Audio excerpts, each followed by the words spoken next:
Welcome to this week's episode of Your Stock Request for the 22nd of August. Hi, I'm Michael Gable, Managing Director of Fairmont Equities.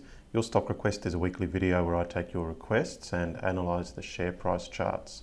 This week we have CSL, ALQ, Fortescue, Downer EDI and Money3. So if you have a request, please email it through to me. Remember to sign up to our free newsletter. Please share this video around on social media. And also just remember, any advice here is general only. So looking at CSL, this is a weekly chart. We'll zoom in a bit more. So we could see in the last few weeks, as it came up to the 2018 high, there was naturally a bit of sort of price rejection there, but now it's pushing through. So trading really well. This is the daily chart, so we could see it in a bit more detail.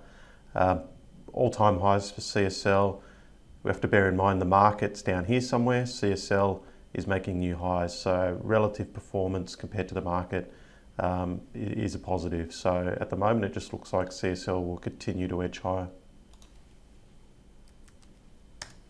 ALQ, which is ALS Limited, move to a weekly chart where it becomes clearer. There's obviously good support here at 650, so that's a positive. It's bounced off that.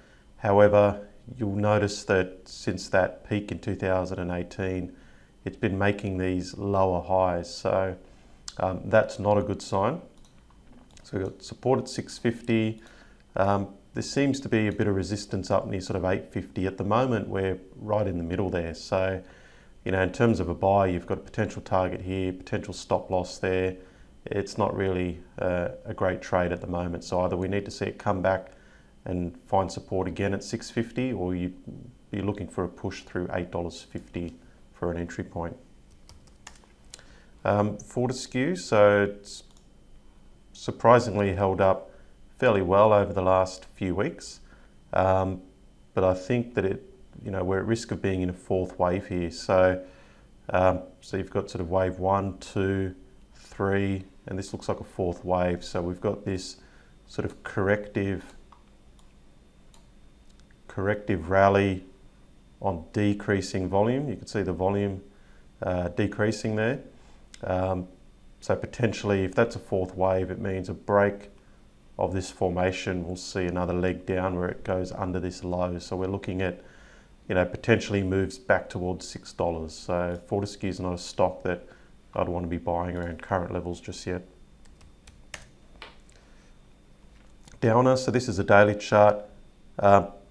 Sort of interesting price action here. So we had a market update, reaffirmed guidance, opened up here but closed down there and then continued to get sold off. So I guess it's not a good sign to see something getting sold off into that sort of news. It has tried to recover a bit, but looking at the weekly chart, it's pretty clear that anywhere near $8 is a problem for it, and we're not that far off it. So again, risk reward doesn't look good for a purchase here. They'll have their results today. We'll see what happens there, but I think there's a risk that it's going to come back into the range a bit more. And finally, Money3, MNY. Interesting chart. This is the daily. So the high last year got sold off, rallied up towards it. I noticed we had this nice consolidation here under that old high. So it looked like it was building up to do something. Got sold down earlier in the month, but then it quickly recovered. So this looks like a false break. And because it's quickly recovered and that's a false break, it's basically gone up the other end. Good volume. I think this will continue on and go on to new highs. Well, that's it for this week. Send me your requests for next week. Make sure you've signed up to the newsletter, and I'll see you next week.